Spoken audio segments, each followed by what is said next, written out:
యేసుక్రీస్తు నామంలో అందరికి వందనాలు. ఈ దిన వాక్య ధ్యానం హెడ్డింగ్ ఏమో మీరు యవనస్తులు అవ్వాలంటే ఇప్పుడైనా అవకాశం ఉంది అని పెట్టారు. నిజమే ఆ మాట. మనుషులు చూచే యవన స్థితి వేరు, దేవుడు చూచే యవన స్థితి వేరు.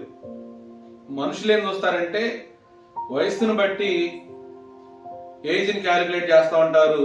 ఆ ఏజ్ లో ఉంటే యవనస్తులు అని అనుకుంటారు. ఇప్పుడు ముసలివారిని కూడా చూడండి, జుట్టుకి హెయిర్ కలర్ వేసి చక్కగా బ్యూటీ పార్లర్లని, సెలూన్లని, ఏవేవో స్త్రీలు కానివ్వండి పురుషులు కానివ్వండి పెద్ద వయసులో కూడా తిరిగి తిరిగి తిరిగి యవనుల్లాగా తయారవ్వాలని ఎంతో ప్రయాసపడుతున్నారు. ఇది లోకంలో మీరు ఎంత ప్రయాసపడినా అది వ్యర్థమే. కానీ దేవుని వాక్యాన్ని అనుసరించి మీరు ప్రయాసపడండి, నిజమైన యవనస్తులుగా మీరు తయారవుతారు. అదే వాక్యం ఈరోజు మనం చదువుకుందాం. యోహాను రాసిన మొదటి పత్రిక 1వ అధ్యాయము 13-14 వాక్యాల్లో యవనస్తుల గురించి రాయబడిన భాగాన్ని మాత్రమే నేను చదువుతున్నానండి. 13 చివరి వాక్యం, యవనస్తులారా మీరు దుష్టుని జయించున్నారు.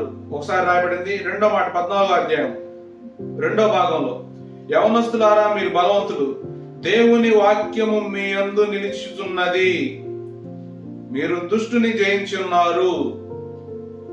ఎంత బలమైన మాటలు రాశాడండి. యవనస్తులు అంటే ఎవరు ఇక్కడ? దుష్టిని జయించిన వారు. నువ్వు దేవుని వాక్యాన్ని అనుసరిస్తే దేవుని వాక్యం మీ యందు నిలిచి ఉంది.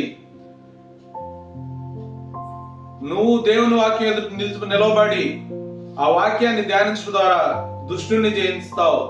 ఎప్పుడైతే నువ్వు దుష్టిని జయించావో దేవుడు అంటున్నాడు, దేవుని వాక్యం అంటుంది, నీ యవనస్తుడివి. నిజంగా మీరు బలవంతులు అవడానికి, దేవునిలో యవనస్తులు అవడానికి ఇష్టపడతా ఉన్నారా? లేకపోతే ఈ లోకం ఎలా చూస్తుందో అలా చూడటానికి ఇష్టపడుతున్నారా? లోకము చూసినట్లుగా మనం చూడొద్దు. దేవుడు మనల్ని ఏ విధంగా చూడటానికి ఇష్టపడుతున్నాడో ఆ విధంగా చూడటానికి ప్రయత్నం చేద్దాం.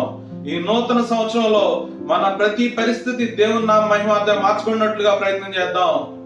మనం దేవుని ఎదుర్కొద్దాం, దేవుడు మన ఎదుర్కొస్తాడు. వస్తాడు. ఎవడు నా యందు నేను ఎవని యందు నిలిచి ఉందనో వాడు బహుగా ఫలించును. అటువంటి ఫలభరితమైన సంవత్సరంగా మనం ఈ సంవత్సరాన్ని చూచుదుముగాక. దేవుడి మాటలు మన వినికిడిలో దీవించి